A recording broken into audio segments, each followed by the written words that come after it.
Après l'élimination en huitième de finale lors de la Coupe du Monde 2022, le président de la Fédération sénégalaise Augustin Senghor a décidé de maintenir sa confiance à son sélectionneur, Aliou Cissé, qui restera à la tête des Lions de la Teranga jusqu'à la Coupe d'Afrique des Nations 2024 en Côte d'Ivoire.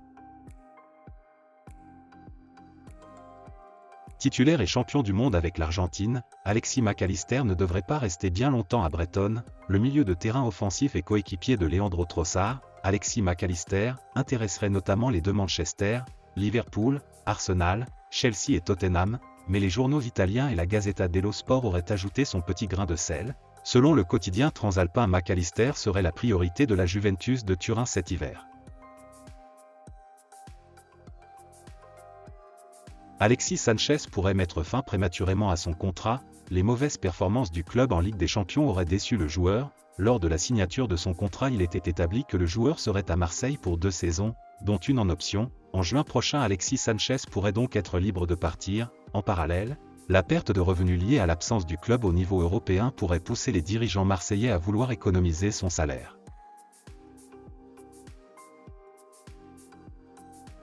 Neymar a vécu un drôle de match mercredi face à Strasbourg au Parc des Princes.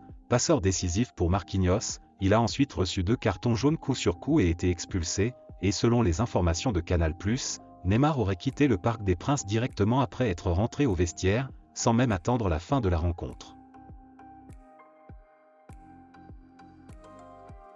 Reece James, le défenseur droit de Chelsea, sera absent 4 semaines. James était sorti sur blessure, touché au même genou qui l'a privé de mondial, lors de la victoire de Chelsea face à Bournemouth mardi.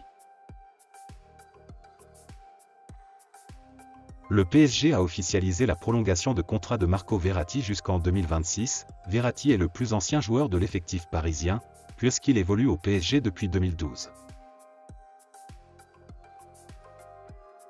Chelsea a annoncé avoir trouvé un accord avec Moldevka, club de première division norvégienne, pour le transfert de l'attaquant David Datro Fofana. Le montant du transfert n'a pas été dévoilé, mais selon la presse anglaise, on parlerait d'un chèque de 12 millions d'euros.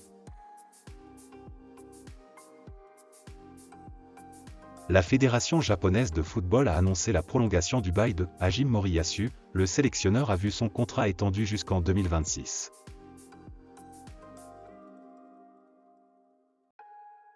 Il n'est désormais plus possible de dormir dans la chambre B201 de la Qatar University de Doha, et pour cause, cette pièce, dans laquelle Lionel Messi a dormi durant la Coupe du Monde 2022, soit près d'1 mois, va devenir un musée en l'honneur du capitaine argentin. L'établissement qui a accueilli l'équipe d'Argentine a annoncé que cette chambre, dotée de 2 lits simples, d'un bureau et d'un canapé, va être conservée en l'état, et sera ouverte prochainement aux visiteurs. Donc voilà, c'est la fin de cette vidéo. N'hésitez pas à me dire ce que vous en pensez dans les commentaires et surtout n'oubliez pas de vous abonner et de mettre un petit pouce bleu si la vidéo vous a plu, et on se dit à la prochaine pour une nouvelle vidéo.